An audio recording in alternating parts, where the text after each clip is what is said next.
I'm Shireen El-Feki. In today's program, a twist in the tale.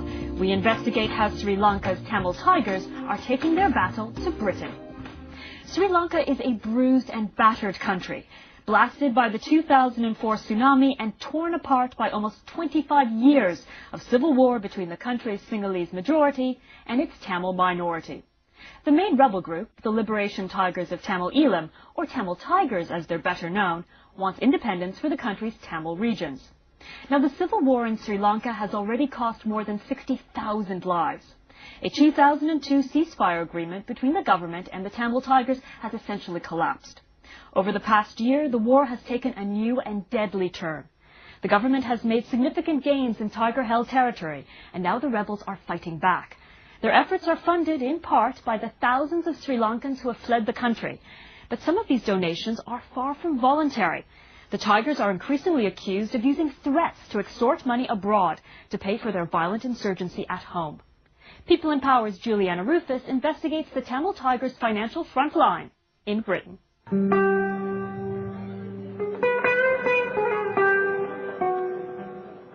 Today is Heroes' Day for many of the Tamils of Sri Lanka. It commemorates the death of the first Tamil Tiger fighter to be killed in 1982, and of all those who have died since in Sri Lanka's vicious civil war. Today, some of the Tamils of North London have come to Harrow Leisure Centre to mourn and remember.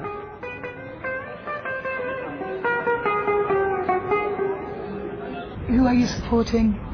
LTTE. Freedom. Do you think everybody here supports the LTTE? Yeah, I know. Yeah, it's already. Yes, everybody? We are respecting our heroes. Yeah. It's Heroes' Day. We are here because there have been recent allegations of intimidation of Tamils by representatives of the Tigers organization. Can we film inside? I won't be able to discuss anything with you at the moment without any permission.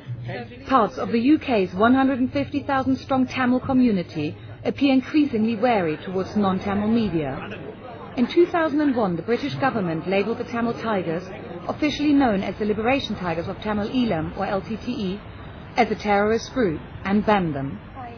Other countries have also done so. But now the UK has made even glorification of such groups a criminal offence.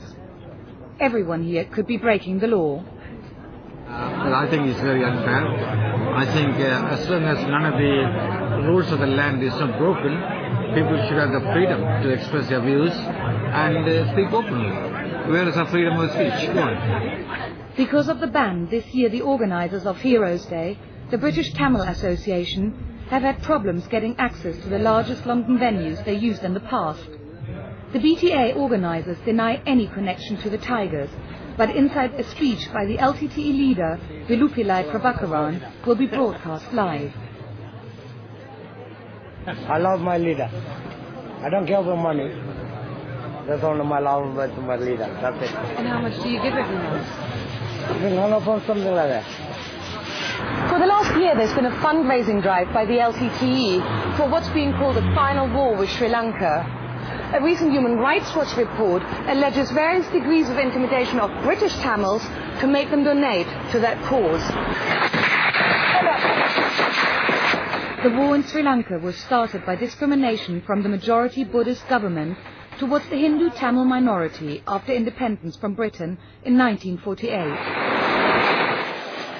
As many as 70,000 people have died in the fighting, and both sides are accused of numerous atrocities.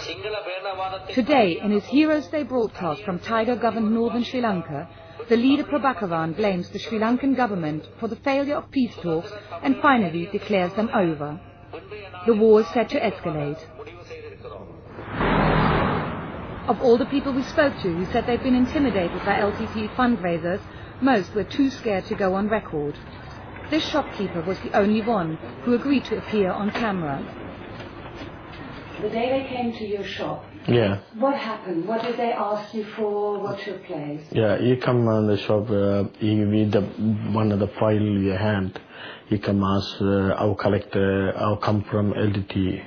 You Tamil and the Vidudala Puliyal. What's the problem?